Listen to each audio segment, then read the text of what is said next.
Okay, we continue the 26 steps to become a religious Jew. And where it's about the main books, the structure of what we have, our wisdom, written wisdom that we have. What's the structure of it? What do we have, and what's the priority? So we know we have what we call the written Torah. The written Torah, so its part has 3 sections. I'll show you that because it's a good. You can find it online. Basically, you have the Torah, the prophets, and the holy writings. It's a total of 24 books. The Torah itself is 5 books, and that's the original scroll. Originally, we're supposed to have just the Torah, the 5 books of Moses, the scroll of Torah that we read every week, and that was supposed to be our only written document, besides Joshua, the book of Joshua and the prophets, which gives us the parts of Eretz Israel. But nowadays, so because we didn't go into Eretz Israel and Moshe didn't come, we had many more writings. So we have the 5 books and the books of the prophets and the books of holy writings, so a total of 24. I'm worried if I should read you the 24 books so you know which one it is. And you have to differentiate them. Those are all from the Jewish tradition and has nothing to do with Christianity.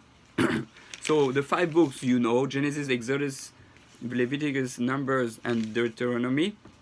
Then in the prophets we have Joshua, the Judges, Samuel 1, Samuel 2, King 1, Kings 1, Kings 2, Isaiah, Jeremiah, and Ezekiel.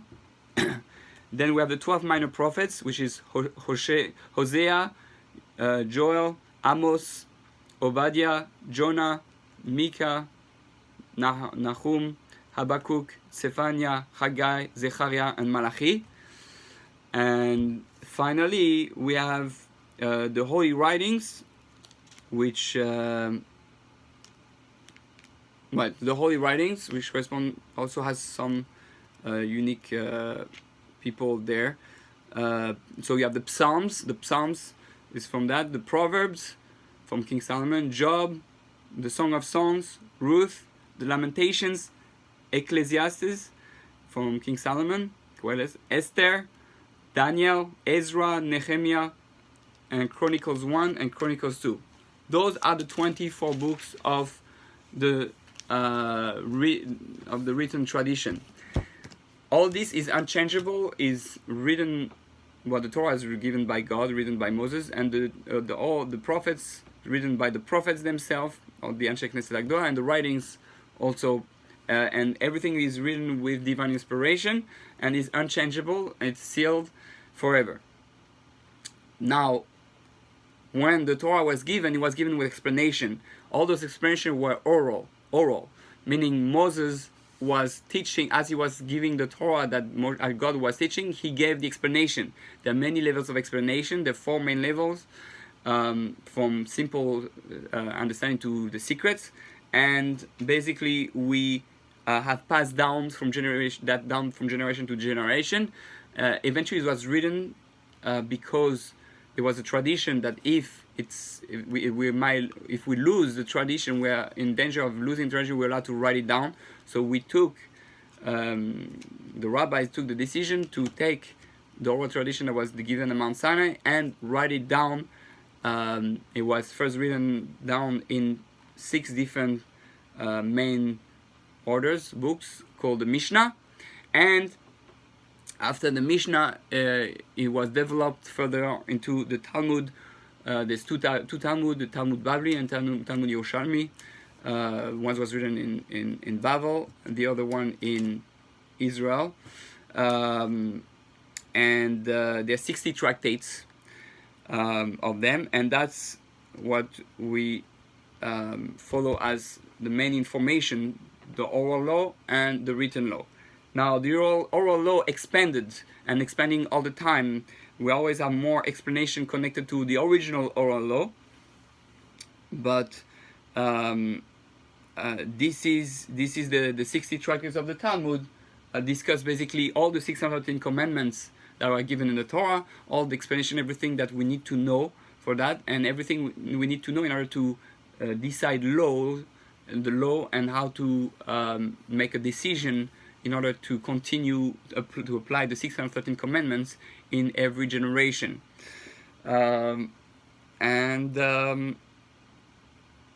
Yeah, I think that's the main thing to say about that. And I'm just going to finish by explaining there are 4 levels of our learning the Torah: the Pshat, the Remez, the Drush, the Sod. The Pshat is simple meaning. The Remez is allusions like gematria, numerical value, or codes of letters.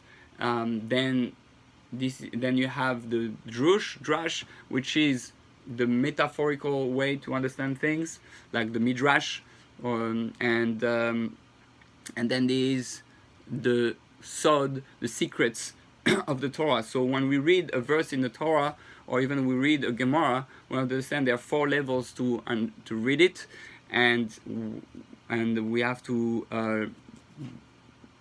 discover the secret behind it. When we learn Torah with true Yirat Shamayim, with true fear of God, awareness that is God, and then God reveals to us the different levels of understanding. So that's our holy work. Why do we have to read all those books? There's a mitzvah to finish all the written books and all the oral tradition, and the reason we do that is because each time we learn first of all how to fix the world, but also the Ramchal explains there is light coming to the world from the words that we say, the power that we say. There's light and energy comes to the world and fixes the world physically and spiritually. So I encourage everyone to get hold of those 24 books. You can buy it in one piece like that. I always recommend the Art Scroll version for the translation. It's one of the best, not the best, but one of the best. And I mean, in my opinion. And then to read also the Talmud, but the Talmud you need a teacher really to learn it. You cannot learn it on your own. You can read on your own, but the Talmud is an exercise. The Tanakh. By the way, the Tanakh. When I say Tanakh, it corresponds to Torah, Nevim, Ketuvim. The first letter of those 3 of the Torah, prophets, and real writings spells Tav, Nun, Ches. Is Tanakh. That's the whole written Torah. So because I lost my train of thought. But basically, I encourage everyone to learn the whole Tanakh and the whole Talmud, and continue to grow and learn from all the other books. Also, obviously, you have to learn the Shulchan Aruch, the basic laws on what to do, because you can't figure out straight from the Talmud of the Torah, and that's the last piece. The Shulchan Aruch teaches us it takes the Torah and the Talmud and teaches us how to do things nowadays. There are many different versions of Shulchan Aruch today, or like practical version that we can use.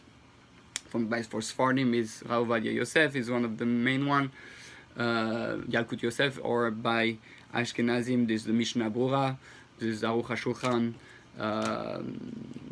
or we can take just, they have their condensed version of the laws that are the most practical for everyday life.